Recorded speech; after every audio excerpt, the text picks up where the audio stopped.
a cloud over the earth, that the bow shall be seen in the cloud. And I will remember my covenant, which is between me and you and every living creature of all flesh. And the waters shall no more become a flood to destroy all flesh. And the bow shall be in the cloud, and I will look upon it, that I may remember the everlasting covenant between God and every living creature of all flesh that is upon the earth. And God said unto Noah, This is the token of the covenant which I have established between me and all flesh that is upon the earth. And the sons of Noah that went forth of the ark were Shem and Ham and Japheth. And Ham is the father of Canaan. These are the three sons of Noah, and of them was the whole earth overspread.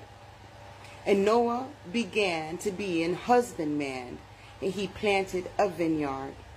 And he drank of the wine, and was drunken, and he was uncovered within his tent. And Ham, the father of Canaan, saw the nakedness of his father, and told his two brethren without. And Shem and Japheth took a garment, and laid it upon both their shoulders, and went backward, and covered the nakedness of their father, and their faces were backwards, and they saw not their father's nakedness. And Noah awoke from his wine, and knew what his younger son had done unto him. And he said, Cursed be Canaan, a servant of servants shall he be unto his brethren.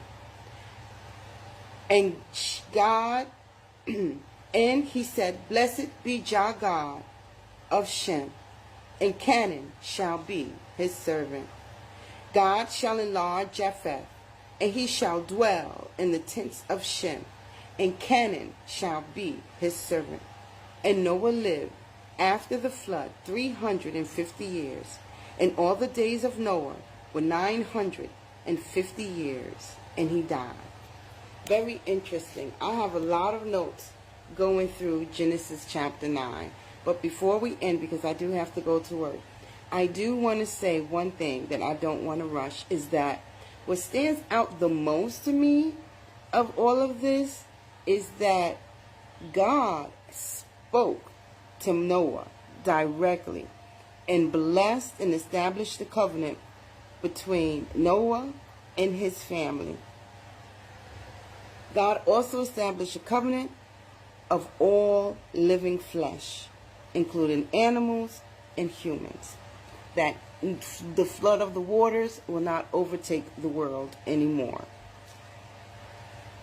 Then Noah became a husbandman, and I need to research that word, husbandman. And he grew a vineyard. Noah had the idea to grow a vineyard. So Noah is now the first person who is being drunk in the Bible, if I'm not mistaken. I have to read a little bit more what we read, because the world was going into a whole lot of wickedness. And I don't know if they were drinking or what. But nonetheless, I'm going to look and see what all thoughts have to say about it. But nonetheless, what I find very distinctive here is that Noah cursed Ham, not God. Noah is a man. Noah will be considered the son of God. God gave Noah no powers. It does not read here that God gave Noah any special powers. Like Moses, God gave Moses powers. God worked miracles through Moses. From what I've read of Noah's life, God did not perform any miracles except the flood. And the miracle was that God spared his life and that of all whom he loved, his children and his wife. They were all spared, and the living creatures and children and animals.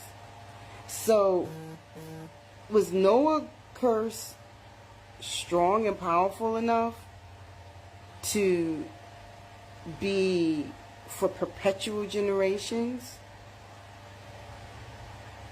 Or does God's blessing of Ham over, what is the right word, is more authoritative, is more powerful, then Noah's cursed on Ham. Because it doesn't say here that God agreed with Noah. It doesn't say here that God said that Ham should be cursed. I'm just reading this by this chapter. I haven't dived through. I know that there's different verses and different people have their own different philosophies. But I'm forming a philosophy based off of what's read here.